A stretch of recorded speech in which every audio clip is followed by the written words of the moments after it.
Amazon had been hiding its advertising revenue until 2022, where it was showing its advertising revenue under the head Others. So people knew that their advertising revenues have been increasing, but by how much and how fast, nobody exactly knew. The latest report depicts that Amazon's advertising revenue in 2021 was $31 billion, dollars, which, if it is correct, makes it more profitable even AWS. But if you look deeper, they have been building their strength not just in advertising, but in overall environment that accentuates this revenue growth. And this ecosystem threatens the duopoly of Google and Facebook over the $450 billion strong global advertising industry.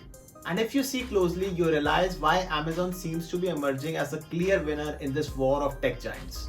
4 ways how Amazon is turning itself into a huge advertising juggernaut, and why it would end up almost killing Facebook and seriously hurting Google's revenue. 1. Intent and placement of Amazon network ads over Facebook network ads and Google network ads. It's popularly said that marketers rush to Amazon to get their hands on the data which they can't find anywhere else, because it's a platform where transactions take place. Now, while Facebook and Google serve as a platform of contextual advertising, Amazon is a platform where consumers hang out only with an intent of purchasing.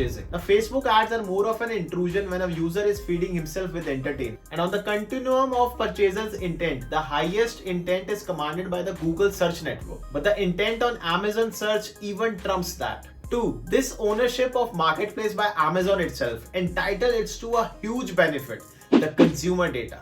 Amazon has a 360-degree view of the shopper's journey. They know to the extent that how many clicks would it take for a particular buyer to purchase a particular product. This first-hand shopper's purchase data helps Amazon build a marvelous predictive analytic engine. Statistically, the average conversion rate on e-commerce stores across globe varies between 1 to 2%, but the same conversion rate on Amazon store is about 10%. Moreover, as we progress into a cookieless and more privacy-conscious world, networks like Facebook, which rely on third-party data, are going to be rendered blind when it comes to tracking and seeing the entire purchase journey of a particular buyer. And that's the problem with Google Network too. They essentially don't know what the user is up to once he has drifted off their platform. Now, this huge, beautiful and highly converting machine with data interpreting and predictive algorithm need to be continually fed with more and more data to make it more and more intelligent about different consumer personas and consumer behavior. That's where Amazon's hard power and soft power comes into play. The fastest growing trend in consumer shopping in the past 5 years has been the voice search. That's where Amazon again holds the pole position. So while Google has always been a software company with less than required focus on this part of their hardware, which hurt them with voice-enabled hardwares, Apple could not take off due to its own commitment to its own closed environment, where Amazon is now compatible with more than 1 lakh household devices, which is huge for a category where household convenience is of paramount importance. And finally, the Amazon's dominance over the media. So be it the Prime Videos, the Fire TVs, or even the acquisition of Twitch, the world's largest game streaming platform, Amazon does not need to compete with the Netflix and the Hulus of the world.